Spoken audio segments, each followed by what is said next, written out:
오늘 말씀을 전하여 주실 강사 목사님은 크리스탈 순복음교회에서 심우하시는 정정자 목사님이십니다. 이제 목사님 나오셔서 고통 너머엔 갑절의 축복이 기다립니다 라는 제목으로 은혜의 말씀을 전해 주시겠습니다.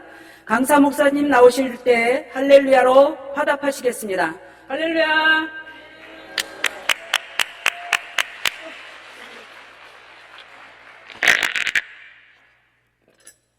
할렐루야. 할렐루야. 오늘도 하나님의 은혜와 은총이 우리 모두에게 임할 줄로 믿습니다. 믿습니까? 믿는 자에게는 복이 있을 줄로 믿습니다. 할렐루야. 하나님께서 우리 모두를 사랑하십니다. 여러분을 사랑하셔서 오늘도 이 자리에 불러주시고 복 주시기 위해서, 갑절의 축복을 주시기 위해서 이 자리에 불러주신 줄로 믿습니다. 우리 먼저 나라 민족을 위해서 기도하시고, 여러분이 다니는 교회, 그리고 우리 기도원, 또 오늘 말씀에 기름 부어주셔서 말씀에 은혜 받고 또 응답 받을 수 있도록 성령 충만하게 하여 주시옵소서. 우리 주여 삼창하고 기도하겠습니다. 주여! 주여! 주여!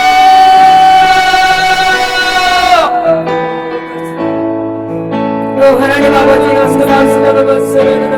하나님 아버지 감사합니다. 하나님 감사합니다. 주여 이 시간 영광과 존귀와 찬양을 올라받아 주시옵소서. 하나님 아버지 머리 갸라바리아스 하나님 이카리아스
은혜를 베풀어 주시옵소서.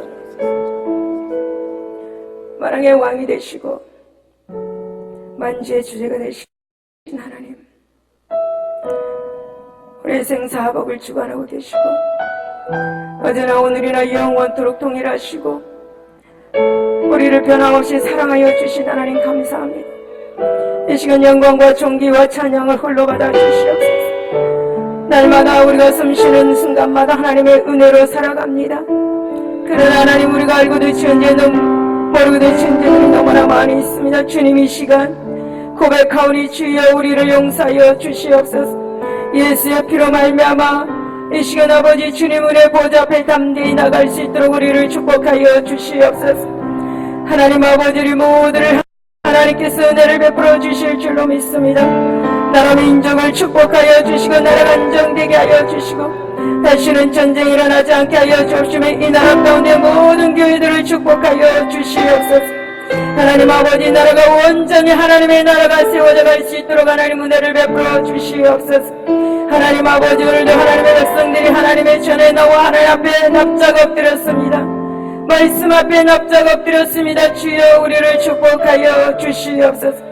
말씀이 선포될 때 저들의 영광과 걸음이 간절을 찔러 쪼개는 말씀이 되게 하여 주시고 성령께서 불같이 임하여 주셔서 저들의 모든 질병을 치료하시고 모든 문제를 해결하시고 상한 심령을 이루하여 주시옵소서.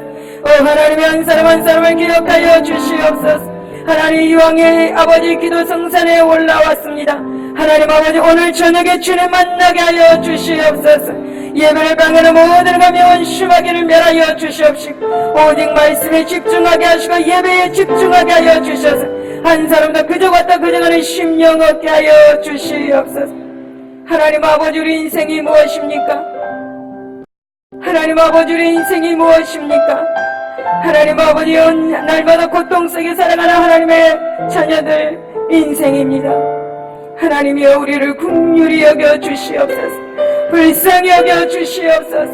불쌍히 여겨 주시옵소서. 우리를 돌아보아 주시옵소서. 은혜를 베풀어 주시옵소서. 보혜사 성령 인정합니다. 환영합니다. 모셔드립니다. 성령님 바람같이 생수같이 불같이 임하여 주옵시고 예수님의 거룩하신 보혈이 넘쳐나게 하여 주시옵소서. 감사하며 예수 이름으로 기도드리옵나이다.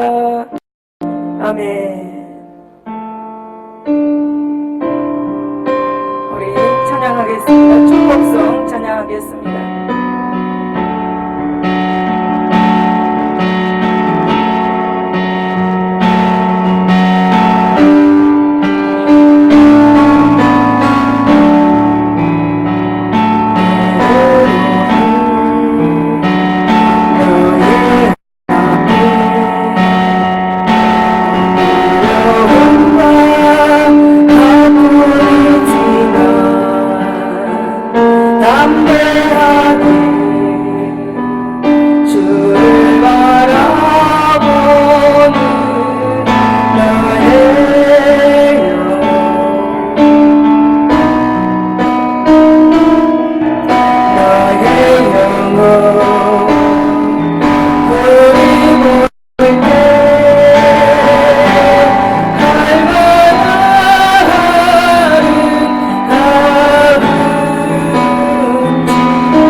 여러분 여기 위에 올라오셨습니까?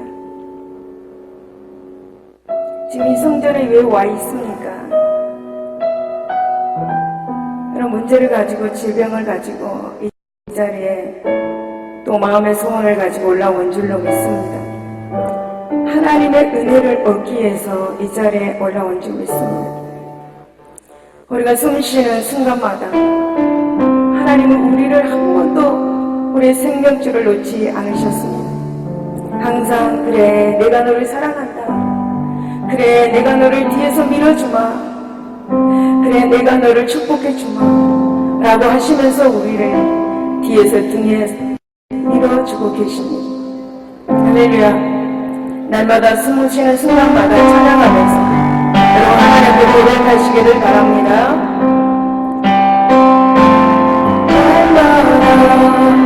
숨쉬는 순간마다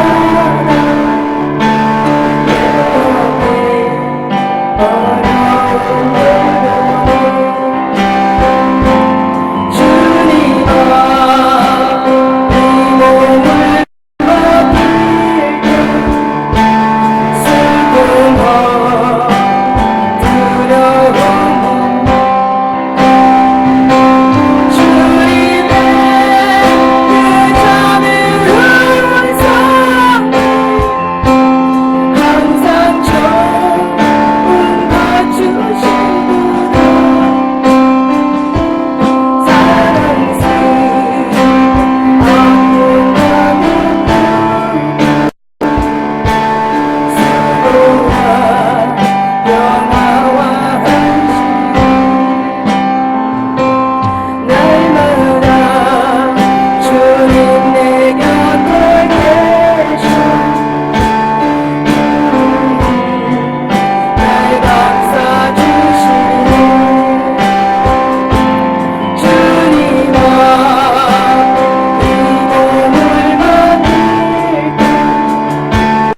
여러 가지 많은 고통을 받고 또 여러분도 많은 고통을 받고 그럴 때마다 저는 좋은 일이 있으리라고 믿습니다.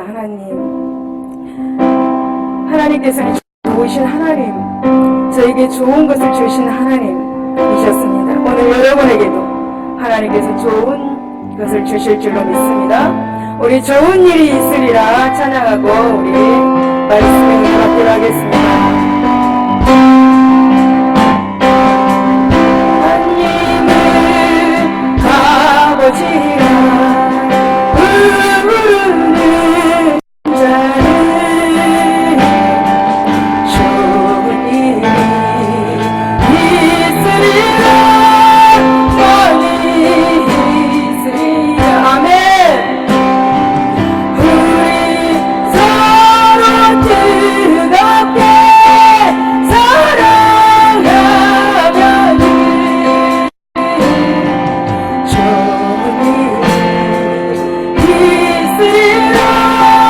큰게 있으리라. 예수님을 부르라. 예수님을 구주라 부르는 자는 좋은 일이 있으리라 많이 있으리라. 우리 서로 뜨겁게 사랑하면은 좋은 일이 있으리라. 그게 있으리라. 아멘. 성령님의 인도를 구하는 자는 좋은 일이 있으리라 많이 있으리라. 아멘. 우리 서로 뜨겁게 사랑하면은 좋은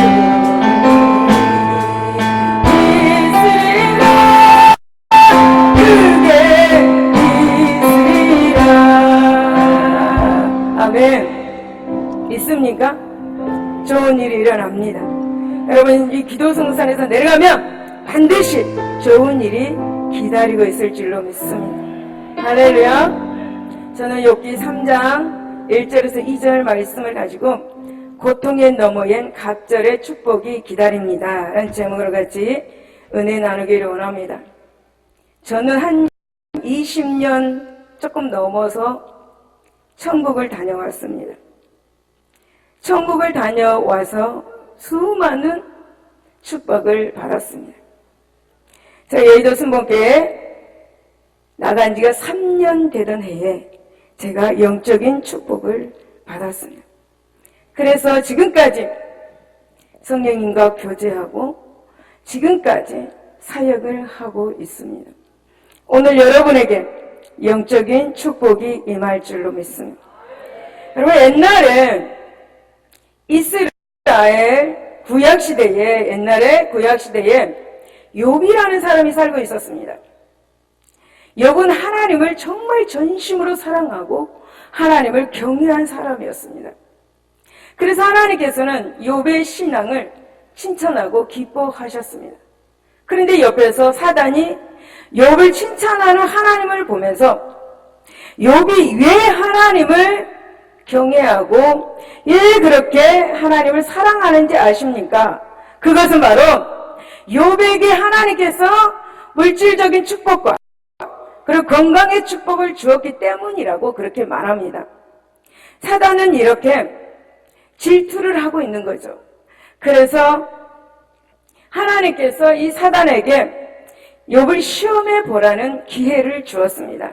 이에 사단은 가차없이 즉시로 욥을 몰아넣기 시작합니다.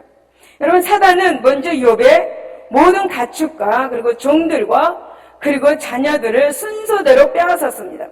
이어서 사단은 머리부터 발끝까지 욥의 살과 뼈를 악창으로 만들었고 그 병은 뭐냐 하면 한생병 종이었습니다. 그래서 굉장히 지독한, 무섭고 지독한 상피병이라고도 합니다. 이 병은 어떠냐면 타는 듯한 고열과 그리고 가려움증, 그리고 정말로 징그러운 그런 고름이 흘러내리는 참으로 끔찍한 병이었습니다. 그래서 상처를 긁고 그것이 골마 터지면 마치 마디 없는 코끼리 다리처럼 그렇게 덩어리로 추하게 변했고, 그때가 되면은 그는 더 이상 사람의 모습이 아니라 짐승의 흉측한 모습이었습니다. 여러분 한번 상상해 보십시오. 온몸에 퍼진 극심한 그 악창으로 인해 가지고 욥이 지금 기아장으로 자기 몸을 박박 긁고 있는 그 모습을 한번 여러분 상상해 보십시오. 이 같은 극도의 그 고통 위에서 욥의 한탄은 자연스럽게 흘러나왔습니다. 오늘 이 본문의 이 배경에서 본문은 엄청난 고난으로 욥은 지금 자신이 태어난 날을 저주하는 내용입니다. 자신이 왜 태어났는가? 그래서 왜 이런 고통을 받고 있는가? 라고 탄식하는 그런 모습입니다. 그럼 오늘 본문을 통해서 우리가 영적인 은혜를 나누기도록 하겠습니다. 첫 번째 보면 하나님은 생명의 주인이십니다. 아멘? 여러분 3절을 보면 내가 난 날에 멸망하였더라면 산의 아이를 베었다던 그 마음도 그리하였더라면 라고 그렇게 욥은 자신이 왜 이 땅에 태어났는가의 사실로 자기의 생일을 엄청나게 저주하고 있습니다. 여러분 우리가 이 말씀을 볼 때 얼마나 극심한 고통이 있었으면 이런 자기가 태어난 날을 이렇게 저주하고 한탄하고 있을까? 그렇습니다, 여러분. 자기가 태어난 사실로 이 욥은 탄식에서 우리는 하나님께서 생명의 줄로, 사랑의 줄로 인간의 생명을 강하게 붙잡고 있음을 우리는 알 수가 있습니다. 여러분, 사실 인간의 생명이란 그렇게 강하지를 못합니다. 다윗은 사무엘상 20장 3절에서 친구 요나단에게 나와 사망의 사이는 한 걸음뿐이다, 그렇게 말한 것처럼 죽음은 우리 눈앞에 앞두고 살아가고 있는 것입니다. 그것이 바로 인생이에요. 제가 신학교 다닐 때에 동기 오빠가 가정 불안으로 일해 가서 방탕생활 하다가 병원에 입원하게 되었습니다. 그래서 복수가 차고 이제 다 죽음만을 기다리고 있는 그 환자였습니다. 그래서 저와 동기들은 병원에 신방을 갔죠. 이제 환자는 곧 죽음을 앞두고 있는 차라 중환자실도 아니고 따로 있는 병실에 있었습니다. 그래서 우리가 병원에 가기 전에 아침에 숨이 한번 그분이 죽었다가 다시 숨을 쉬기 시작했다고 합니다. 그래서 동기들은 한 사람씩 들어가서 기도를 해주고 나왔죠. 그리고 제가 이제 들어가게 되었습니다. 저는 환자에게 그 환자를 안수하면서 그 환자가 너무너무 불안한 마음을 가지고 있었고 두려운 마음을 가지고 있었습니다. 그래서 저는 하나님, 이 아들에게 평안을 주세요. 하나님이 아들에게 평안을 주세요. 평안을 주세요. 라고 예수 이름으로 기도합니다. 라고 손을 떼는 순간 그분이 숨이 멈추었습니다. 그런데 여러분, 제가 그 기도하는 순간에 제 앞에 환상이 보이기 시작했습니다. 어떤 환상이 보이기 시작했냐면 어떤 분이 서 있는 거예요. 그 환자 머리맡에 어떤 분이 서 있는데 그 손에는 하얀 천을 가지고 있었습니다. 하얀 천을 가지고 있었는데 그분이 저를 향해서 말씀하는 거예요. 입을 벌리면서 말씀하시는 거예요. 사랑하는 종아, 이 영혼을 보아라. 네가 수많은 영혼을 내게로 인도할 것이다. 라고 그렇게 말씀을 해주셨어요. 그래서 제가 네 하고 대답을 했죠. 그리고 그 환자는 숨을 멈추는 순간 그분이 그 천으로 확 잡아채서 순식간에 하늘로 올라가는 것이었습니다. 여러분 이사야 2장 22절에 보면은 너희는 인생을 의지하지 말라. 그의 호흡은 코에 있나니 셈할 가치가 어디 있느냐라고 말합니다. 여러분, 그런데도 호흡이 코에 그렇게 있고 셈할 가치가 없는데 우리가 살고 죽지 않는 이유가 무엇입니까? 바로 생명의 주인이신 하나님께서 우리의 생명을 단단히 붙잡고 계시기 때문입니다. 믿습니까? 하나님께서는 우리가 탄생하기 전부터 지금까지 단 한 번도 우리의 생명의 줄을 놓지 않으셨습니다.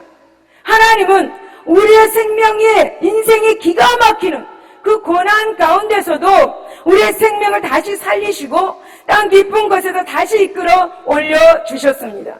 믿습니까? 사랑하는 여러분, 하나님은 너무너무 좋으신 분입니다. 상한 갈대를 꺾지 아니하고 꺼져가는 등불도 끄지 아니하시는 분이십니다. 할렐루야. 하나님께서는 고통받고 있는 우리 신랑 같은 이 생명, 그 생명조차도 오른손에 능력으로 붙잡고 계시는 것을 믿으시기 바랍니다. 하나님의 이사야 43장 2절에 보면 고난의 물 가운데로 지날 때도 함께 하셨다. 할렐루야. 고난의 강을 건널 때도 함께 하셨다. 그것이 그 물이 우리를 짊어지지 못하게 하였다. 우리가 불같은 시험 가운데 지날 때에도 우리를 타지 않게 하시는 하나님이시다. 할렐루야. 할렐루야. 여러분, 이렇게 하나님은 생명을 붙잡고 계십니다. 저와 여러분의 생명을 붙잡고 계십니다. 여러분, 어떤 문제의 원수도, 질병의 원수도 결단코 우리의 생명을 여러분 해치지 못하는 것입니다. 믿습니까? 그러므로 우리는 어떤 상황 속에 있더라도 여러분, 이렇게 우리 생명을 붙잡아 주시는 하나님의 섭리 속에서 우리 자신의 생명을 사랑해야 될 줄로 믿습니다. 여러분, 원수마귀는 어떻게 해서든지 우리를 죽음을 달콤한 것으로, 우리를 고통으로 인해서 끌어가고 있습니다. 여러분, 5절을 보면 욥은 어둡고 죽음의 그늘이 그날을 자기의 것이라 주장하였더라면, 구름이 그에 덮었더라면, 흑암이 그날을 덮었더라며 라고 탄식하고 있습니다. 여러분, 죽음을 성경에서 로마서 5장 14절을 보니까 여러분, 죽음이 죄와 함께 이 세상에 들어온 폭군이다 라고 그렇게 말합니다. 여러분, 그래서 죽음은 이 세상을 지배합니다. 원하든 원하지 않든 모든 생명을 집어삼키는 것이 바로 죽음입니다. 여러분, 예수님께서 이 땅에 오신 목적도 바로 이 폭군을, 이 죽음을 없애기 위해서 이 땅에 오셨습니다. 여러분, 욥은 어떤 사람입니까? 여러분, 동방에서 가장 큰 사람입니다. 순전하고 정직하여서 하나님을 경외하면서 악에서 떠난 사람이다 라고 이렇게 성경에서 말씀하고 있죠. 그런데 한번 보십시오. 욥이 이 죽음을 사무치게 그리워하고 있다는 거예요. 자신이 죽음의 지배에 있지 못함을 탄식하고 있다는 것입니다. 여러분, 무엇이 이렇게 만들었을까? 욥을 왜 자기가 태어난 날을 이렇게 저주하게 만들었을까? 여러분, 무엇일 것 같아요? 바로 고난입니다. 고난. 여러분, 욥의 자녀가 다 죽고 부인도 욕하고 떠났습니다. 가지고 있는 모든 소유물도 다 순식간에 사라졌습니다. 자신의 몸에는 어떻습니까? 악창으로 말미암아 말할 수 없는 그런 질병이 찾아왔습니다. 고난도 보통 고난이 아닌 고난이 욥에게 찾아왔죠. 여러분, 왜 사단이 이 고난을 통해서 우리를 시험하는 것일까? 여러분, 생각해 보았습니까? 여러분, 왜 사단은 우리를 자주 불에도 넘어지게 하고 물에도 이렇게 밀어넣는 것입니까? 여러분, 그것은 바로 이 세상의 악한 지배자인 죽음을 그리워하게 만들기 위해서입니다. 죽음을 사모하고 스스로 그 지배 아래로 들어가게 만들기 위해서입니다. 그렇습니다, 여러분. 죽음은 우리를 고난에서 건져주는 구원자가 아닙니다. 여러분, 죽음은 고난에서 풀어주는 해방자가 아닙니다. 죽음은 우리의 원수입니다.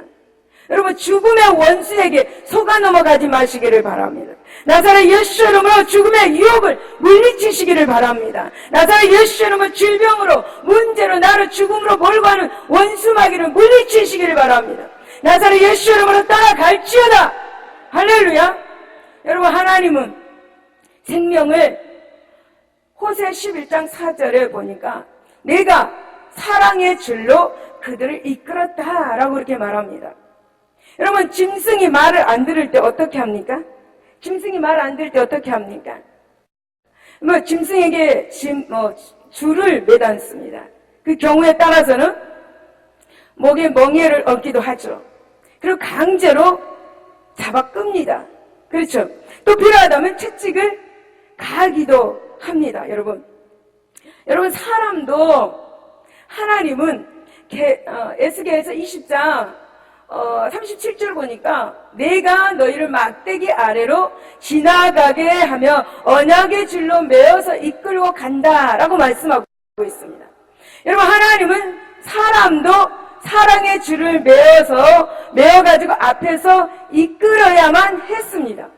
이끌어 가야만 했습니다. 하나님은 당신이 목적하는 곳에 이르게 하기 위해서 줄을 매가지고 앞에서 이끌어 가십니다.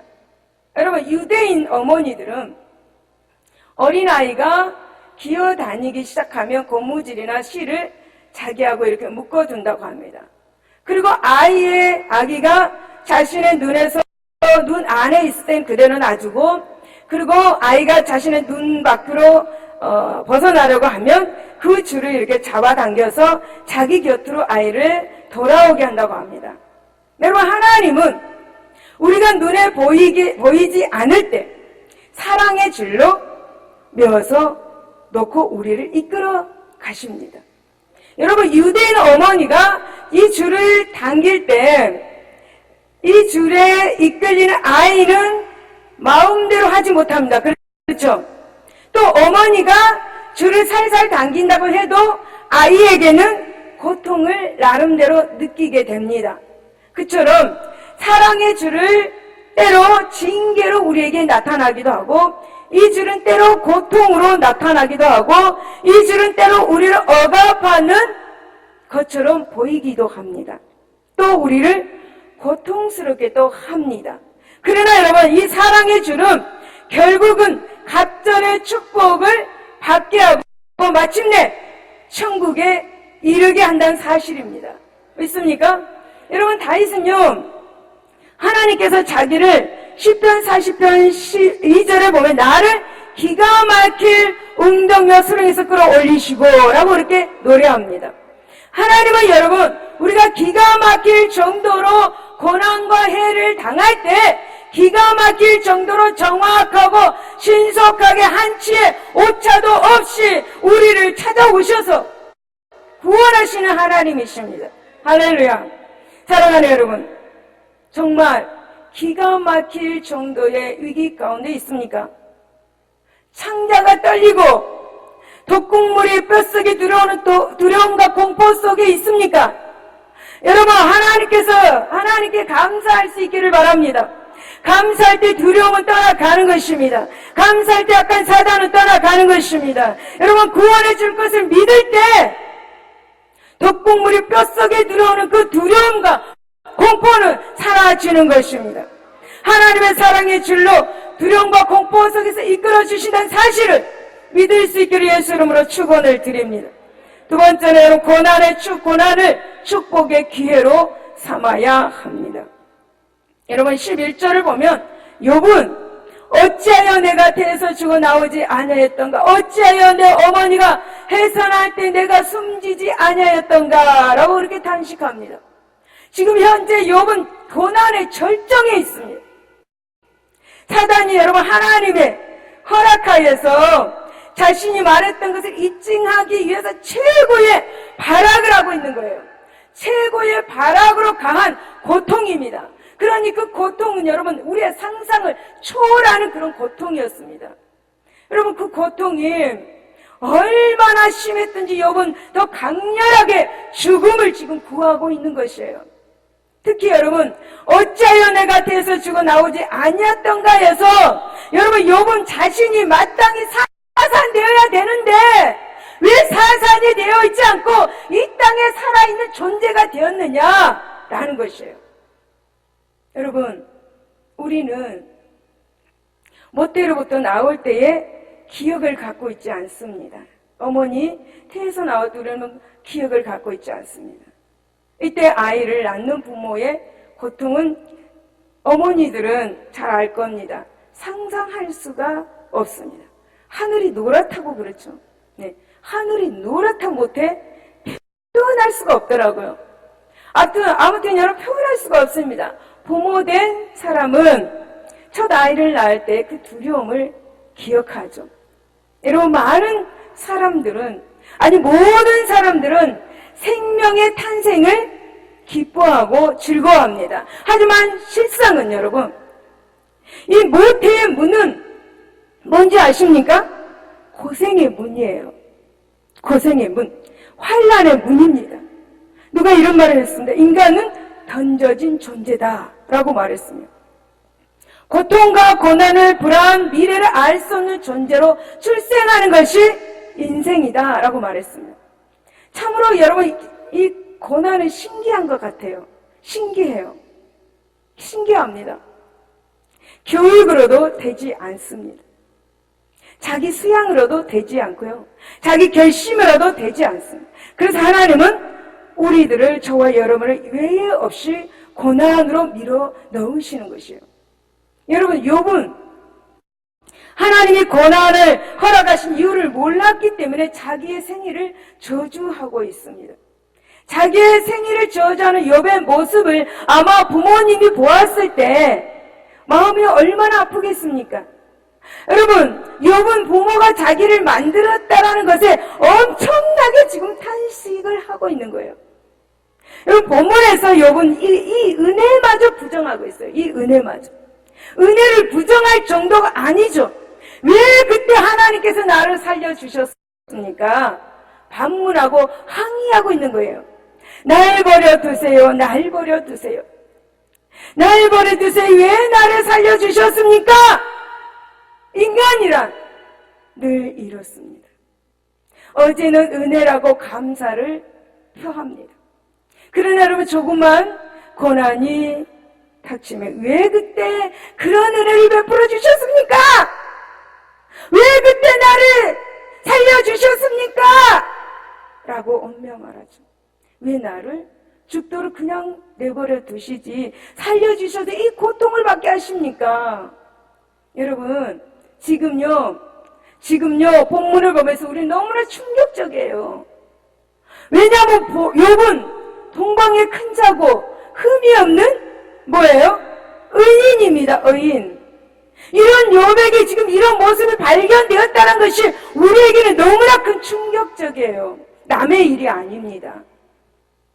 하지만 여러분, 이러한 사실로부터 우리는 상황에 따라서 인간의 마음이 변한다는 것이 얼마나 일반적인 것을 알 수가 있습니다. 그렇습니다, 여러분. 인간이 그렇게 쉽게 변하기 때문에 하나님은 잠언 4장 23절은 무릇 지킬 만한 것 중에 내 마음을 지키라 생명이 근원이 이에서 남이니라 라고 말씀을 하신 거예요. 여러분, 사무엘상 2장에 보면 꿋꿋하게 마음을 지키는 한 여인이 나옵니다. 그 여인의 이름은 한나입니다. 한나는 자녀를 낳지 못했습니다. 그래서 그의 남편은 둘째 부인을 얻어서 둘째 부인나라는 부인을 맞아가지고 자녀를 여러 명을 낳았습니다. 그런데 문제는 뭐냐 하면 분인나는 한나를 구박하기 시작했고 분인나는 한나를 여러분 고통을 가합니다. 여러분, 그때 당시 시대는 자녀를 낳지 못하는 여자를 죄인 중에 죄인으로 취급하고요. 그때 사회에서는 여자가 예를 못 나면 버림을 받았습니다. 그때 사회를 말하는 거예요. 그래서 여러분, 한나는 너무나 고통스러웠습니다. 그래서 하나님의 성전에 올라가서 여러분처럼 눈물로 호소했습니다. 하나님, 나의 괴로움을 아십니다. 나의 고통을 아십니다. 하나님, 저에게 아들을 주시옵소서. 하나님 저에게 아들을 주신다면 그 아들을 하나님께 드리겠습니다. 서원을 했습니다. 그런데 하나님은 그 아들의, 그 한나의 눈물의 기도를 들으시고 아들을 주셨어요. 한나는 자기가 서원한 것을 말을 지켰습니다. 귀한 아들, 정말 눈물로 뿌려서 얻은 그 아들을 하나님의 품에 드렸습니다. 한나는 자기가 하는 말을 뒤집지 않고 지켰다라는 것이에요. 그러므로 사랑하는 여러분, 각자의 노력으로 여러분 우리의 마음을 지켜야 합니다. 우리의 마음을 지켜야 합니다. 성령 충만한 사람은요, 한번 고백한 걸 절대 뒤집지 않습니다. 믿음이 변하지 않습니다. 여러분, 그러므로 여러분 우리 하나님 안에서 우리에게 닥쳐오는 이 고난을 원망의 말을 하지 말고 축복의 기회로 삼으시기를 바랍니다. 축복의 기회를 삼으시기 바랍니다. 여러분 16절에 보면은 낙태되어서 땅에 묻힌 아이처럼 나는 존재하지 않았겠고 빛을 보지 못한 아이들 같았을 것이다 라고 그렇게 탄식합니다. 여러분 욥은 부지중에 낙태한 아이, 빛을 보지 못한 아이를 부러워하고 있는 거예요. 부러워하고 있어요. 오죽하면 이런 아이들을 부러워할까? 여러분 우리는 욥의 아픔과 슬픔을 정말 우리가 사랑으로 동정하지 않을 수가 없습니다. 그러나 여러분, 다른 한편으로 우리가 한번 생각해 보면 욥이 지금 자기가 당하고 있는 이 고난이 최고의 고난이라고 생각하고 있어요. 즉 고난을 당한 사람들의 아픔을 이해하려는 마음이 전혀 찾아볼 수 없다라는 그 아쉬움이 진하게 드러나고 있는 거예요. 그렇습니다. 욥은 이제까지 아픔이 없이 살아왔을 거예요. 여러분 하나님께서 축복해 주시고 재산과 아이들을 행복하게 그렇게 살아온 그가 어떤 고통을 당했겠습니까? 물론 나름대로 고난이 있었을 것입니다. 여러분 하나님께서 욥에게 고난을 주신 이유가 있습니다. 그 이유는 바로 욥 자신이 고통을 직접 당하면서 고통을 당하고 사랑하는 이들의 아픔을 좀 알아라고. 그래서 하나님께서 그에게 고난을 주었습니다. 여러분 욥은 이러한 모습을 전혀 찾아볼 수가 없습니다. 욥은 오직 자신의 아픔만을 호소할 뿐이고 낙태되어 가지고 땅에 묻힌 그 아이들을 부러워하는 거예요. 내가 이렇게 힘이 들고 내가 이렇게 아프니까 나 좀 가만히 둬. 나에게 무슨 말도 하지 마. 나만 챙겨줘. 짜증내고 있는 거예요, 욥이. 여러분, 욥에게 낙태한 어린 아이의 그 어떤 상황에 있는 것을 알 수 있을까요, 욥이? 그런 일을 당한 부모는 얼마나 마음이 아플까라는 것을 알 수가 있을까요, 욥이? 여러분, 다만 지금 이 자신의 극한 고통만을 생각하고 마치 낙태된 어린 영혼이 자신보다는 행복한 사람들인 것처럼 지금 부러워하는 말을 하고 있는 이 욥, 최악입니다. 남에게는 어떤 상처를 주든지 말든지 나 중심, 나만, 그래 내가 제일 아파. 다른 이의 고난은 안중에도 없고 자신의 고통만 지금 확대를 하고 있는 거예요. 그러나 여러분 우리가 정말 참 신앙의 사람이 되기 위해서는 자기 중심적인 그런 자세를 조금 버리면 좋겠다라는 생각이 들어요. 그것은 쉬운 일이 아닐 겁니다. 하지만 그래도 내가 당하는 고난의 현장에서 한 걸음 뒤로 물러나면 하나님이 얼마나 기뻐하실까. 그리고 나를 위해서 기도해주고 또 나를 위해서 도와주는 사람, 그 사람을 한번 좀 생각해 보면 좋겠다. 또 나처럼 아픔을 당하고 있는 이 사람들을 한번 생각해 보면 좋겠다라는 생각이 듭니다. 여러분, 우리가 이제까지 살아온 것은 하나님의 생명의 줄로, 사랑의 줄로 묶어서 이끌어주신 특별한 은혜 때문입니다. 그러므로 여러분 고난이 올 때는 하나님의 은혜에 감사하고 하나님의 은혜가 얼마나 소중한 것 생각해야 합니다. 여러분 혹시라도 이제까지 온실에서 자란 화초처럼 자신이 얼마나 약하고 생각이 깊지 못했는가를 한번 반성하는 계기가 되었으면 좋겠습니다.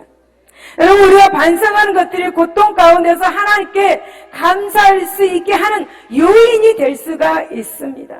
내가 지금 당하고 있는 이 고난을 쉽게 이겨낼 수 있는 계기를 마련해 줄 것입니다.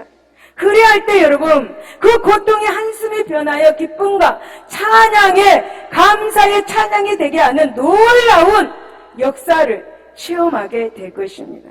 할렐루야. 세 번째는 사명이 있는 자에게 고통의 결말은 갑절의 축복입니다. 할렐루야. 아멘. 여러분 14절에서 15절을 보면은 욥은 자기를 위해서 폐허를 일으킨 세상 임금들과 모사들과 함께 있었을 것이요 혹시 금을 가지며 은으로 집을 채운 고관들과 함께 있었을 것이며 라고 말합니다. 지금 욥은 자기가 죽었으면 세상 임금들과 모사들과 부자들과 고관들과 함께 있었을 거라고 말하는 거 있는 거예요. 자기가 죽었으면. 죽음이란 세상에서 아무리 의미 없이 사는 사람도, 심지어 약하게 사는 사람도, 파란만장한 삶을 사는 사람도, 부한 사람도 죽음은 찾아옵니다. 여러분, 그런데 왜 지금 욥 자신에게는 그 죽음조차도 문을 열어주지 않느냐는 거예요. 여러분, 재물과 자녀와 건강마저 완벽히 거두어 가서 더 이상의 어떤 소망도 없는 버린 자녀에게, 자신에게 왜 죽음조차 예면하고 있느냐는 거예요. 날 좀 죽여주지. 왜 죽음의 문을 아무리 두들려도 그 문을 열어주지 않느냐는 거예요. 여러분, 계시록 9장 6절에 보니까 그날에는 사람들이 죽기를 구하여도 죽지 못하고 죽고 싶으나 죽음이 그들을 피하리로다 라고 말합니다. 욥은 그렇게 죽기를 원했습니다. 그 고통이 너무 심해서. 그런데 그 죽음이 욥을 피해갔습니다. 여러분, 왜 죽음이 욥을 피해갔을까? 여러분, 왜 죽음이 여러분을 피해갔을까? 그것은 바로 사명이 있기 때문입니다. 사명이 있기 때문입니다. 그렇습니다. 하나님께서 주신 사명을 끝내지 않는 자는 결코 죽지 않습니다. 여러분, 욥에게는 사명이 있었습니다. 여러분에게 사명이 있는 줄로 믿습니다. 여러분, 우리가 인간적인 눈으로 보면 이미 욥의 상태는, 욥의 생은 아무런 의미가 없어져 버렸죠. 여러분, 욥에게는 재물이며 또 자녀이며 건강마저 완전히 잃어버렸습니다.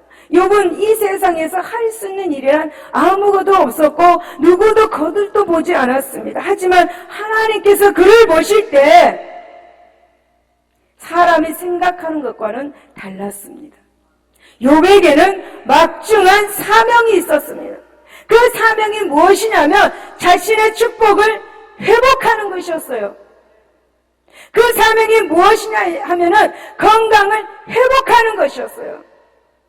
그래서 여러분, 의인이 이 땅에서 억울한 고난을 당하지만 하나님은 살아계셔서 갑절로 축복한다는 그 사실을 세상에 알려야 할 막중한 사명이 있었던 것이에요. 그래서 여러분, 죽음을 아무리 두들겨도 죽음이 문을 열어주지 않았다라는 거예요. 할렐루야. 여러분, 저는 어렸을 때 죽을 고비를 너무 많이 넘긴 사람입니다. 저는 총을 맞아보았어요. 총이, 옛날에 제가 정말 진짜 총이에요. 진짜 총. 어렸을 때 총을 맞아봤어요. 그 총이 여기 코 밑 인중 1mm를 비껴갔어요. 근데 왜 죽어야지 여기 서 있을까? 네. 이 총알이 진짜 총이에요. 딱 총이 아니에요.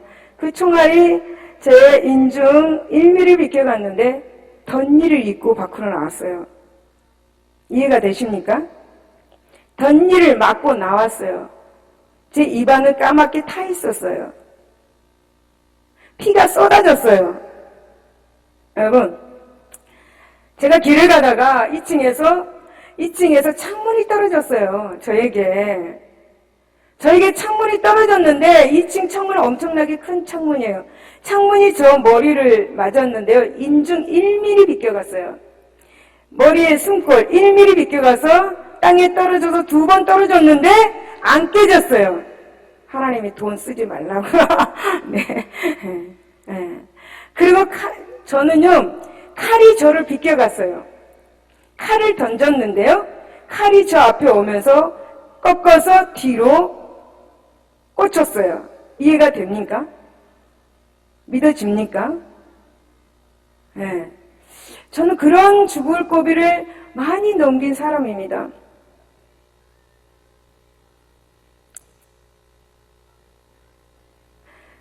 죽을 고비가 너무 많아가지고 다 이야기할 수가 없겠네요.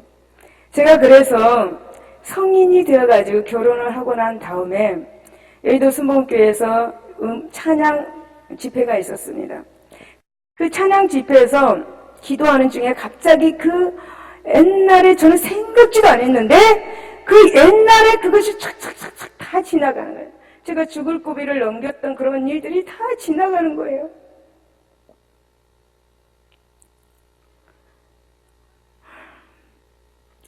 그때 성령께서 저에게 이런 말씀을 하셨어요. 내가 너를 쓰기 위해서 이 모든 것을 내 방패로 막았다. 라고 말씀을 해주셨어요. 여러분, 저에게는 사명이 있었어요. 그래서 어렸을 때부터 이 마귀는 나를 죽이려고 갖가지 방법을 다 동원했어요. 하지만 하나님께서 당신의 방패로 막아가지고 죽음이 저를 피해가게 만들었어요. 죽었다면 여러분 앞에 이렇게 설 수가 없겠죠.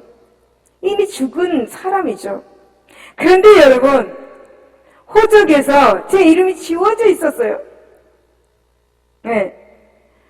중학교 들어갔는데 주민등록 아무튼 뭘 띄워오라 그래서 그걸 띄워다 줬더니 제가 빨간 줄로 쫙 그어져 있는 거예요.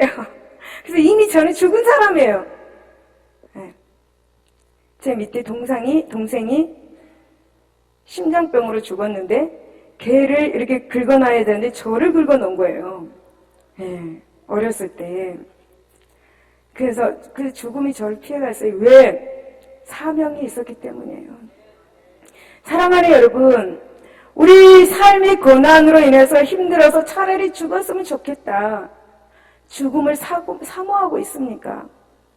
아니면 여러분 억울한 일로 극도의 절망에 빠져가서 마음에서 지금 울고 있습니까? 혹은 삶의 소망조차 사라져버린 그 가운데 있습니까? 힘을 내시기 바랍니다. 끝까지 인내하시기 바랍니다. 고난의 골짜기 너머에는 반드시 하나님께서 예비하시는 그 영육간의 갑절의 축복이 기다리고 있습니다. 힘을 내세요. 힘을 내세요. 힘을 내세요. 힘을 내세요. 계시잖아요. 네 함께함을 믿는다면 어떤 고난도 이길 수 있잖아. 힘을 내세요. 힘을 내세요. 힘을 내세요. 주님이 손잡고 계시잖아요. 주님이 함께함을 믿는다면 어떤 역경도 이길 수 있잖아요. 아멘. 힘을 내세요. 여러분, 고난 가운데서 피투성이가 되어 있을지라도 힘을 내시기 바랍니다. 용기를 내서 사시기를 바랍니다. 죽음 같은 피투성이 같은 그런 것이 있을지라도 살아있기를 바랍니다. 하나님이 그것을 원하시고 있는 거예요. 피투성이가 되어 있을지라도 살아있으라! 내 딸아! 내 아들아! 라고 말씀하고 계시는 거예요. 살아있어야 할 이유 뭡니까? 아멘! 사명이 있기 때문에 하나님께서 주신 사명, 하나님께서 우리를 통해 이루시고자 하는 사명이 있기 때문에 우리는 반드시 살아남아야 돼요. 나이가 많거나 나이가 연세가 많거나 나이가 어려도 특히 여러분 연세가 많으면 이런 말 하죠. 나는 늙어서 빨리 가야 돼. 이런 말 합니다. 아니면 또 질병으로 문제로 고통을 많이 받고 있으면 빨리 천국 가면 좋겠어 라고 이런 말을 많이 합니다. 여러분 이런 말을 절대 삼가하시기를 바랍니다. 하나님이 싫어하십니다. 나이가 작아도 나이가 많아도 모든 이들에게 사명이 있습니다. 저와 여러분들에게 사명이 있어요. 사명이 있습니다. 사명이 있습니다. 이 땅에서 사명이 끝나지 않는 사람은 죽음이 그를 피해가는 것입니다. 그러므로 여러분 아무리 생이 힘들고 고통스럽다고 하더라도 용기를 가지고 아름다운 결말이 주어질 것을 믿고 최선을 다해서 신앙생활 하시기를 바랍니다. 여러분 13절 보면 여러분 그렇지 아니하였던들 이제는 내가 평안히 누워서 자고 쉬었을 것이니 라고 말합니다. 여러분 여기에서 말하는 그렇지 아니하였던들 이 말은 뭐냐 하면 하나님께서 못해서 살아나오지 아니하게 하였으면 부모가 그렇게 끔찍하게 돌보지 아니하였더라면 그런 말입니다. 여러분 무엇입니까? 욥은 그랬더라면 오늘날 같은 끔찍한 이런 고난을 당하지 않았을 것이다. 여기에서 저는요 인생의 짙은 허물을 느낍니다. 사실 이 세상에서 어느 정도 안정적인 삶을 누릴 때는 이런 허물을 느끼지 않습니다. 그런데 여러분 고난이 닥쳐왔을 때 사람들은 허물을 느낍니다. 왜 내가 살아야 하는가? 내가 왜 살아서 이 고통을 받아야 되는가? 왜 하나님께서는 나에게 이 생명을 주셨나? 하는 그 회의가 몰려옵니다. 아마 모든 인생은 살아가면서 이런 회의와 그리고 여러분 이런 허물을 경험해 보지 않는 사람은 없을 것입니다. 어떤 사람이든 이런 일을 한 번에 하루에 어떤 사람들은 몇 번씩 경험하는 사람도 있죠. 이런 이들에게는 산다는 것이 왜 그렇게 괴롭고 치욕스러운지 모릅니다. 하나님께서 왜 생명을 주셨는지 이해할 수가 없죠. 그것은 여러분 믿음이 없거나 연약한 성도들이 가질 수 있는 생각이 아닙니다. 누구나 하나님이 이렇게 살아계심을 믿고 하나님을 사랑하는 성도도 이런 생각을 가질 수가 있습니다. 욥처럼요. 욥이 의인이었잖아요. 욥이 욥처럼 이런 생각을 가질 수가 있어요. 그렇습니다. 여러분 막다른 골목에서 빠져나오는 어떤 길이 없다고 생각될 때 사람들은 이와 같은 생각들을 하죠. 하지만 이와 같은 생각은 여러분 진짜 잘못된 것이에요. 왜 그렇습니까? 하나님의 자녀들에게 아름답지 않는 결말, 행복하지 않는 결말을 얻기 때문이에요. 그런데 하나님께서 분명히 우리의 결말이 재앙이 아니다. 우리의 결말은 평안이다 라고 말씀하셨어요. 소망을 주는 것이다. 고난되는 영광의 면류관이 있다. 각절의 축복이 기다리고 있다. 좋은 일이 일어난다 라고 그렇게 말씀하셨습니다. 사랑하는 성도 여러분, 욥을 보십시오. 하나님께서 욥에게 어떤 결말을 주었습니까? 완전히 망해서 죽은 결말을 주었습니까? 아니면 욥기 42장 10절을 보니까 한번 봐보십시오. 어마어마한 갑절의 축복을 받았습니다. 하나님께서는 욥의 명예를 회복시켜 주셨고 하나님께서는 그의 건강을 회복시켜 주셨습니다. 죽은 자녀들 안타깝지만 대신해가지고 7명의 아들과 3명의 딸, 아름다운 딸을 주셨습니다. 여러분, 한나는 자녀를 낳지 못해가지고 부인나에게 통해서 고난을 받았습니다. 그래서 하나님께 눈물로 호소해가지고 아들을 보았습니다. 그래서 기쁨을 가지고 한나는 사무엘상 2장 1절부터 내 입이 내 원수를 향하여 크게 열렸다라고 그렇게 말합니다. 여러분, 이 말씀을 보면 전에는 한나가 여러분 자신을 괴롭게 했던 이 분인나, 자신의 그 원수 분인나 앞에서 말 한마디조차도 할 수 없었다라는 것을 우리가 알게 되죠. 분인나가 뭐라고 해도 대를 이어질 아이를 낳지 못하기 때문에 한마디도 할 수 없었을 것입니다. 그래서 한나는 제대로 말도 못하고 살았고, 제대로 큰 목소리로 내지도 못했고, 제대로 여러분 크게 웃어본 일도 없었습니다. 밥다운 밥을 먹지 못했습니다. 가시가 몸에 걸려있는 것처럼 늘 그런 생활을 살았습니다. 분인나에게 억울하게 당하고만 살았습니다. 그런데 여러분, 이제는 상황이 달라졌다라는 거예요.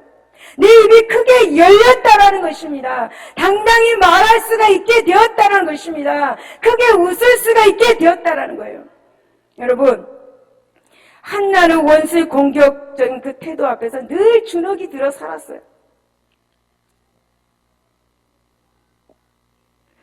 그러나 어느 날 보니까 원수가 보는 앞에서 존귀하게 되고 갑절의 축복의 잔치상을 받게 되었다라는 거예요. 할렐루야.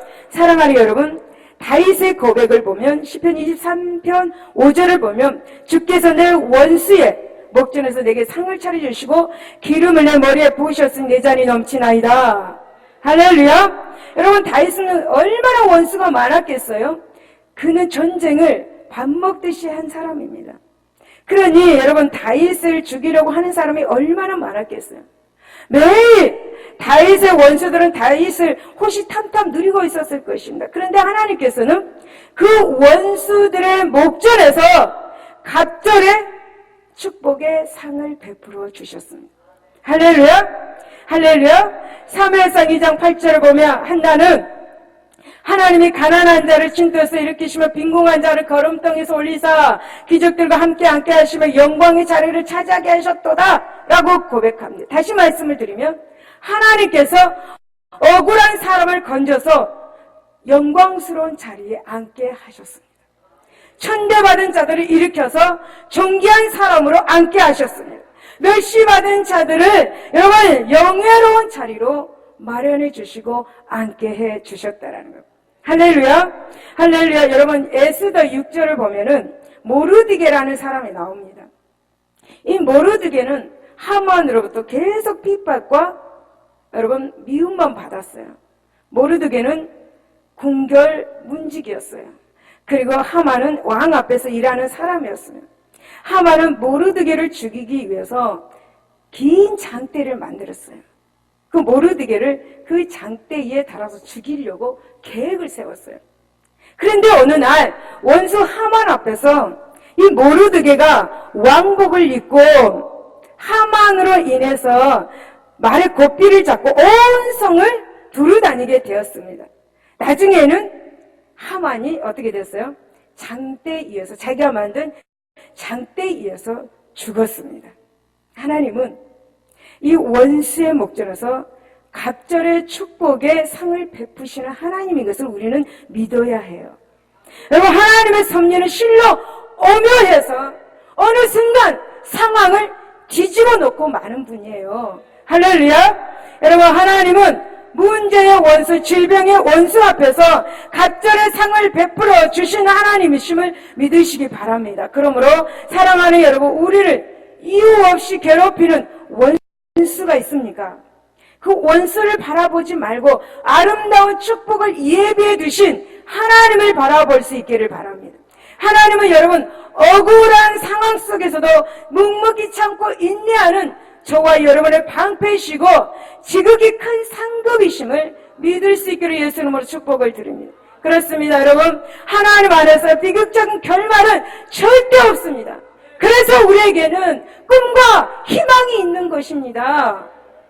그러므로 좋은 결말이 기다리고 있음을 믿음으로써 고난의 이 길을 위기를 극복하시기를 예수 이름으로 축원을 드리며 결론입니다. 유니스라는 선교사님이 있습니다.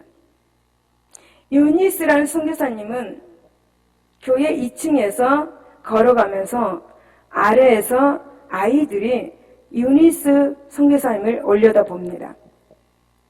아이들은 그 교회 주일 학생들입니다. 그 아이들은 이 선교사의 이름을 부릅니다. 아래에서 위로 쳐다보면서 유니스! 유니스! 유니스! 라고 부릅니다. 아이들이 유니스! 라고 부르면 선교사님은 저 아이들은 신발이 없어서 맨발로 다니지. 이제 아이들이 신발이 없으니까 내가 신발을 사 주어야지 라고 생각을 합니다. 또 아이들이 유니스! 라고 부르면 저 녀석들은 밥을 하루에 한 끼 먹기 때문에 내가 밥을 더 많이 주어야 되는데 빵을 사줄까? 라고 생각을 합니다. 또 아이들이 유니스! 라고 부르면 제 아이들이 학교가 없어서 공부를 못하는데 돈이 많이 있으면 학교를 세워서 저 아이들에게 공부를 가르쳤으면 좋겠다라는 생각을 한다고 합니다.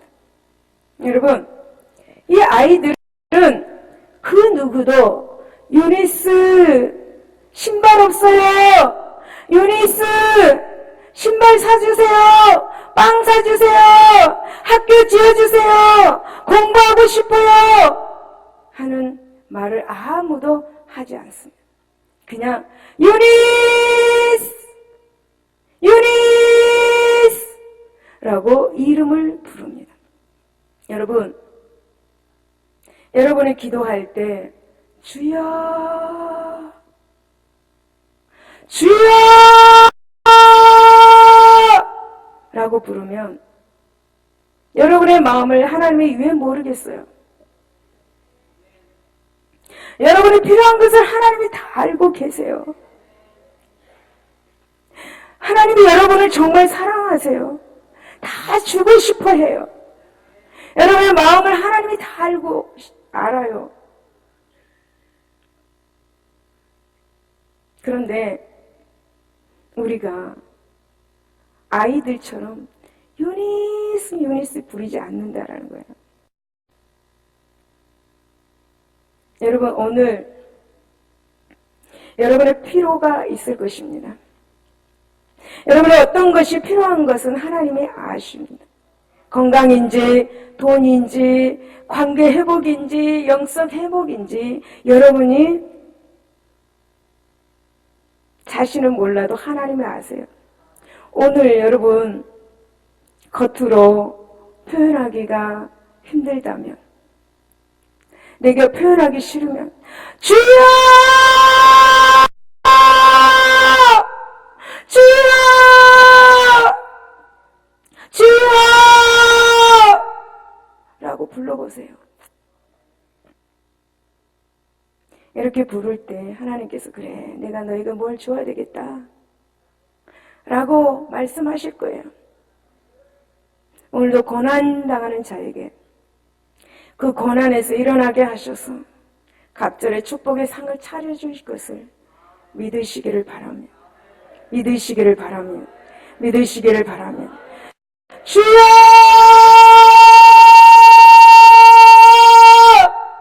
오늘 부르시기를 바라며 기도하겠습니다.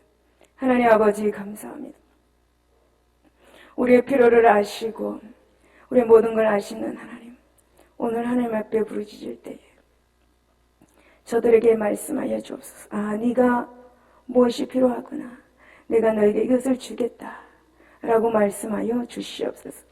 어떤 상황 속에서 어떤 고난 속에서 죽음을 사모하지 말게 하시고 더 살아서 하나님의 사명을 감당하게 하여 주옵소서. 감사하며 예수 이름으로 기도드리옵나이다. 아멘. 할렐루야. 아멘. 할렐루야. 아멘. 우리 말씀을 생각하시고 기도하기를 원합니다. 오늘 여러분이 기도할 때에 하나님께서 여러분을 축복하실 것입니다. 아멘. 때로는 너희 앞에 찬양 한 장 하고 기도하겠습니다.